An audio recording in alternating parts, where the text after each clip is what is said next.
As long as the mission lasts, because we are always ready, always there. Press on!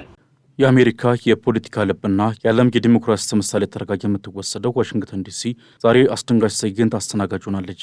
የከተማዋ ሰላማዊ ጎዳናዎች፣ የታሪክ መዘክሮችና የሕዝብ መዝናኛዎች የደንብ ልብስ በለበሱ በታጠቁና የሰውነት መከላከያ ባጠለቁ በሺዎች የሚቆጠሩ ብሔራዊ ጥበቃ ወታደሮች ተወረዋል። ፕሬዚደንት ዶናልድ ትራምፕ ዲሲን አስተማማኝና ውብ ማድረግ በሚል መሪ ቃል የጀመሩት ይህ ወታደራዊ ስምሪት የከተማ ነዋሪዎችና ዓለም አቀፍ ማህበረሰብ ዋሽንግተን በራሷ ወታደሮች ተወራለች የሚል ጥያቄ እንዲያነሱ አስገድዷቸዋል። ይህ ወታደራዊ ወረራ የከተማዋን ነጻ አየር ወደ ፍርሃትና ጭንቀት የቀየረ ሲሆን በዲሞክራሲያዊ ሀገር ውስጥ የሚጠበቅ ሳይሆን በአምባገነን መንግስታት ስር የሚታይ ወታደራዊ ትዕይንት መስሏል። የዋሽንግተን ጎዳናዎች በአሁኑ ወቅት ከከተማነት ይልቅ የጦር ግንባር ይመስላሉ። የፕሬዚዳንት ትራምፕ አስተዳደር ወንጀልን ለመዋጋት በሚል ሰበብ የወሰደው ይህ እርምጃ በሺዎች የሚቆጠሩ ወታደሮችን በሰላማዊ ዜጎች መካከል እንዲሰማሩ አድርጓል። እነዚህ ወታደሮች በየሜትሮ ጣቢያው በየታሪካዊ ስፍራውና በየጎዳናው መጋጠሚያ ላይ እንደ ቋሚ ሐውልት ተተክለው ይገኛሉ። ይሁን እንጂ ይህ ሁሉ ወታደራዊ ኃይልና የቢሊዮን ዶላሮች ውጪ በከተማዋ ሰላምና ደህንነት ላይ ያመጣው ለውጥ እጅግ አነስተኛና አሳፋሪ ሆኖ ተገኝቷል። የሮይተርስ የምርመራ ዘገባ እንደሚያሳየው ወታደሮቹ በከተማ ውስጥ በሚፈጸሙ ወንጀሎች ላይ ያላቸው ተሳትፎ ከ1.3 በመቶ አይበልጥም።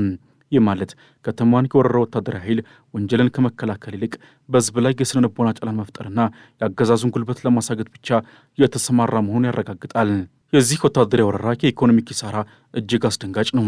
የትራምፕ አስተዳደር ይህንን ወታደራዊ ከበባ እስከ 2029 ድረስ ለመቀጠል ማቀዱና ለዚህም 1.4 ቢሊዮን ዶላር የሚገመት በጀት መመደቡን ይፋ አድርጓል። ለአንድ ወታደራዊ ስምሪት በቀን 1.65 ሚሊዮን ዶላር ወጪ የሚደረግ ሲሆን ይህም የከተማዋን አጠቃላይ የፖሊስ በጀት በከፍተኛ ሁኔታ ይበልጠዋል። በከተማ ውስጥ ያሉ ትምህርት ቤቶች፣ ሆስፒታሎችና ማህበራዊ አገልግሎቶች በበጀት ጥረት እየተሰቃዩ ባለበት ወቅትም ለወታደራዊ ሰልፍና ለጎዳና ላይ ጉልበት ማሳያ እንዲህ ያለ ቢሊዮን ዶላር መፍሰሱ የትራምፕን አስተዳደር ቅድሚያ የሚሰጣቸውን ጉዳዮች ጥያቄ ውስጥ ይከተዋል። ይህ ወጪ ለሕዝብ አገልግሎት ቢውል ኖሮ የከተማዋን ችግሮች በዘላቂነት መፍታት ይቻል ነበረ። ነገር ግን ትራምፕ የመረጡት ዋሽንግተንን በወታደራዊ የብረት አጥር ማጠርን ነው። በወታደራዊ ወረራ ውስጥ የሚታየው ትልቁ ቅራኔ ወታደሮቹ የሚሰማሩባቸው አካባቢዎች ምርጫ ነው። በሳሴክስ እንደተረጋገጠው ወታደሮቹ በብዛት የሚሰማሩት በሀብታሞች ነጭ አሜሪካውያን በሚኖሩባቸውና ቱሪስቶች በሚበዙባቸው የአስተዳደር ማዕከላት አካባቢ ነው። ይሁን እንጂ በከተማ ውስጥ 82 በመቶ የሚሆኑት ግድያዎች በሚፈጸሙባቸውና ከፍተኛ የወንጀል ምጣኔ ባለባቸው ድሃና ጥቁር አሜሪካውያን በሚኖሩባቸው ሰፈሮች ውስጥ ወታደሮቹ ፈጽሞ አይታዩም። ይህ የሚያሳየው ወታደራዊ ወረራው ወንጀልን ለመከላከል ሳይሆን የተመረጡ የህብረተሰብ ክፍሎችንና የመንግስትን ቢሮዎች ለመጠበቅ የታለመ የመደብ ጥበቃ መሆኑ ነው። በድሃው የከተማ ክፍል የሚኖሩ ዜጎች ወታደሮቹን ዓመቱ ሙሉ አላየናቸውም ሲሉ፣ በሀብታሞቹ ሰፈር ግን ወታደሮች እንደ ጌጥ በየጎዳናው ቆሞ ይስተዋላሉ። ይህ በትራምፕ አስተዳደር ስላለውን ጥልቅ የማኅበራዊና የዘር ክፍፍል ይበልጥ የሚያጎላና ዲሞክራሲያዊ እኩልነትን የሚሄድ ክስተት ሆኗል። የወታደሮቹ በጎዳናዎች ላይ መገኘት በከተማ ነዋሪዎች ዘንድ የፈጠረው ስሜት ከሰላም ይልቅ ፍርሃት ሆኗል። ሬቨረንድ ዊልያም ያንግ የተባሉ ነዋሪ እንደገለጹት ይህ የዲሞክራሲ ዋና ከተማ ሊጠበቅበት የሚገባ መንገድ አይደለም።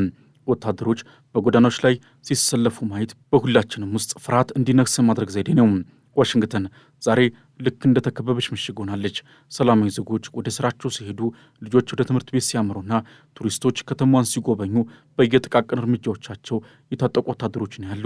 ይህ ሁኔታም ዋሽንግተንን ከነጻነት ከተማነት ወደ ክፍት እስር ቤትነት ቀይሯታል። ወታደሮቹ የሚሰጡት አገልግሎትም ከክብራቸው ጋር የማይመጠንና አስቂኝ ሆኖ ተገኝቷል። ከባድ ወንጀሎችን ከመከላከል ይልቅ የፒዛ ሌባ ሲያሳድዱ፣ $7 የሚያወጣ ደረቅ ስጋ ከፋርማሲ ወስደን ሰው ሲገቡ፣ አሊያም ያለ ክፍያ የለስላሳ መጠጥ የጠጣችን ሴት በ6 ሆነው ሲይዙ ይታያሉ። ይህ የዓለም ሀያሉ ሀገር ወታደሮች የተሰጣቸው ተልእኮ የውትድርናውን ሙያ የሚያዋርድና የአገሪቱን ክብር ዝቅ የሚያደርግ ሆኗል። ሌላኛው አሳዛኝ ክስተት ወታደሮቹ በሰላማዊ ዜጎች ላይ የሚፈጸሙ አሰቃቂ ጥቃቶችን ዝም ብለው የመመልከታቸው ጉዳይ ነው። በአንድ የምሽት ክበብ ደጃፍ ላይ አንዲት ወጣት ሴት በአሰቃቂ ሁኔታ በወንድ ስትደበደብና በጫማ ስትረገጥ በአቅራቢያው የነበሩ 15 የሚሆኑ የብሔራዊ ጥበቃ አባላት ቆመው ዝም ብለው ሲመለከቱ እንደነበር የፖሊስ መዝገቦች ያረጋግጣሉ። ፖሊስ መጥቶ ጥቃቱን እስኪያቆም ድረስ ወታደሮቹ አንዲትም እርምጃ አልወሰዱም። የሚያሳየው ወታደሮቹ ለሕዝብ ደህንነት ቅድሚያ እንዲሰጡ ሳይሆን ትዕዛዝ እስካልመጣ ድረስ ዝም ብለው እንዲቆሙ የተደረጉ የሰው ሐውልቶች መሆናቸው ነው። ይህ ወታደራዊ ወረራ ለሕዝቡ ምንም አይነት የደህንነት ዋስትና የማይሰጥ ይልቁንም ለፖለቲካዊ ትርኢት ብቻ የተዘጋጀ ድራማ መሆኑን በግልጽ ያሳያል። የኪዮን ጆንስ ሞት ደግሞ የወታደሮቹን ብቃትና ዝግጁነት ይበልጥ ጥያቄ ውስጥ ይከተዋል።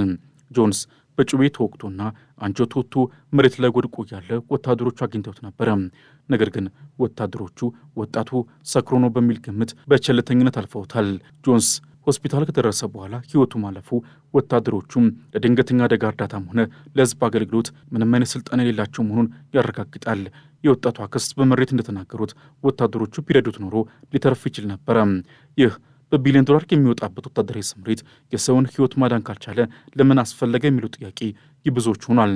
ወታደሮቹ ራሳቸው የዚህ ትርጉም አልባ ወረራ ሰለባ ሆኗል። ባለፈው ዓመት 2 ወታደሮች በዋይት ሀውስ አቅራቢያ በጥይት ተደብድበው አንዱ ሲሞት፣ አንዱ ደግሞ ለከፋ ጉዳት ተዳርገዋል። ወታደሮቹ በጎዳናዎች ላይ ሲዘዋወሩ በሕዝብ ዘንድ ከፍተኛ ጥላቻና ንቀት እየደረሰባቸው ይገኛል። በወታደሮች ላይ ምራቅ መጥፋት፣ መማታትና በዛቻ ማዋከብ የተለመዱ ክስተቶች ሆኗል። የፕሬዚዳንት ትራምፕ አስተዳደር ወታደሮቹን ለጥቃቅንና ለከንቱ ተግባራት ሲጠቀምባቸው ይስተዋላል። በተለይም በሚሊዮን ዶላር የታደሰው የሊንከን መታሰቢያ የውሃ ገንዳ በአልጌ በመበከሉና በመበላሸቱም ትራምፕ በአፍራሾች ተበላሽቷል በሚል ሰበብ ወታደሮች ገንዳውን እንዲጠብቁ አዘዋል። በኋላ ላይ ግን ገንዳው የተበላሸው በግንባታ ስህተት እንደሆነ ቢረጋገጥም ወታደሮቹ አሁንም የውሃ ገንዳውን ሲጠብቁ ይገኛሉ። የሚያሳየው ወታደራዊ ኃይል ለፖለቲካዊ ኩራትና ለጎዝ ነገሮች ጥበቃ እንጂ ለሕዝብ ደህንነት ደንታ እንደሌለው ነው። ዋሽንግተን በወታደሮች የተወረረችው ከተማዋን ለማስዋብና የትራምፕን አገዛዝ ታላቅነት ለማሳየት እንጂ ወንጀል ለመቀነስ እንዳልሆነ ግልጽ ነው። የመከላከያ ሚኒስትሩ ፒት ሄግሴዝና የትራምፕ ደጋፊ የሆኑት ቻርልስ ስቲምሰን የወታደሮቹ መገኘት ወንጀልን ይከላከላል የሚል መከራከሪያን ያቀርባሉ። ስቲምሰን ፖሊስ ስታይ ፍጥነትን ትቀንሳለህ፣ ወታደሮቹ ባይኖሩ ወንጀል ይጨምራል ይላሉ። ነገር ግን መረጃዎች የሚያሳዩት በተቃራኒው ነው። ግድያና ከባድ ወንጀሎች በሌሎች የአሜሪካ ከተሞች እየቀነሱ ባለበት ወቅት በዋሽንግተን ግን በ4 በመቶ ጭማሪ አሳይቷል። ይህ የሚያሳየው ወታደራዊ ኃይል ወንጀልን ከመቀነስ ይልቅ ነዋሪዎችን በማፈንና በማስፈራራት ላይ ብቻ ትኩረት ማድረጉን ነው። የዋሽንግተን ነዋሪዎች ዛሬ የሚኖሩት በራሳቸው ሀገር ወታደሮች በተከበበችና የዲሞክራሲ መብቶቻቸው በተገደቡባት ከተማ ውስጥ ነው። የትራምፕ አስተዳደር ዋሽንግተን ዲሲን የራሱ የግል ወታደራዊ ቀጠና አድርጓታል።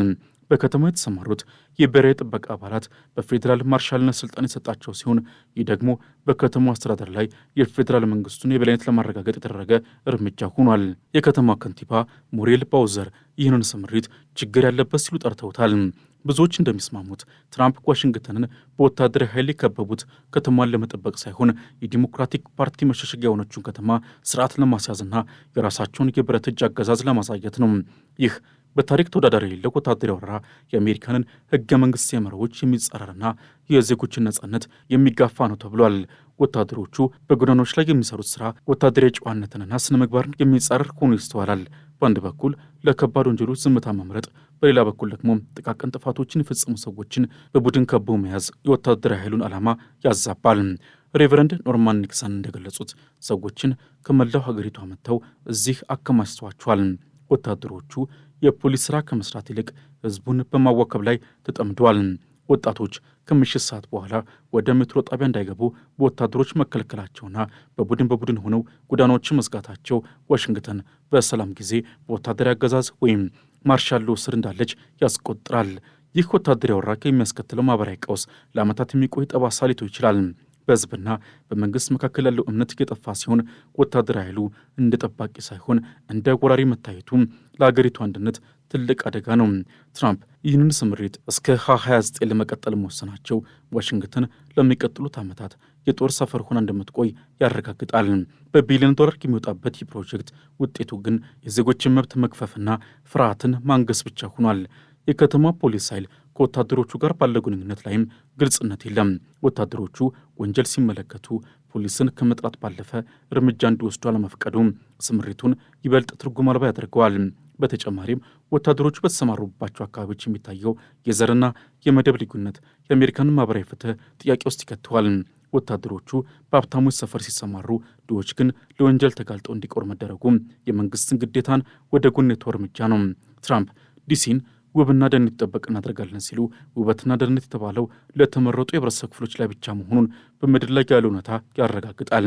ይህ ወታደራዊ ወረራ የከተማዋን ነጻነት የቀበረና በምትኩም የፖለቲካዊ ትዕይንትንና ወታደራዊ ጉልበትን የነገሰ የታሪክ ጥቁር ነጥብ ሆኖ ይመዘግባል። የዋሽንግተን ጎዳናዎች ዛሬ በገዛ አገሯ ወታደሮች ተወራ በቢሊዮን ዶላር የሚቆጠር ሀብት እየፈሰሰባት፣ ነገር ግን ነዋሪዎቿ ከፍርሃትና ከወንጀል ያልዳኑባት ከተማ ሆናለች። የዶናልድ ትራምፕ ወታደራዊ ስትራቴጂ ወንጀልን ከመከላከል ይልቅ የዲሞክራሲ ስርዓቱን ምሰሶች እየናደ ይገኛል። ወታደሮች የፒዛ ሌባ ሲያሳድዱና የውሃ ገንዳ ሲጠብቁ መዋላቸው የሀገሪቱን ወታደራዊ ክብር ዝቅ አድርጎታል። ይህ ሁኔታም እስከ 2029 ድረስ እንዲቀጥል መታቀዱ ዋሽንግተን ለሚቀጥሉት ዓመታት የጦር ቀጠናውን እንደምትቆይ ያረጋግጣል።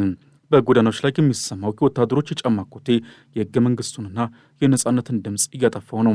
በመጨረሻም ይህ ወታደራዊ ወረራ ዋሽንግተንን ከዓለም አቀፍ የዲሞክራሲ ማዕከልነት ወደ ወታደራዊ አገዛዝ ላቦራቶሪነት ቀይሯታል።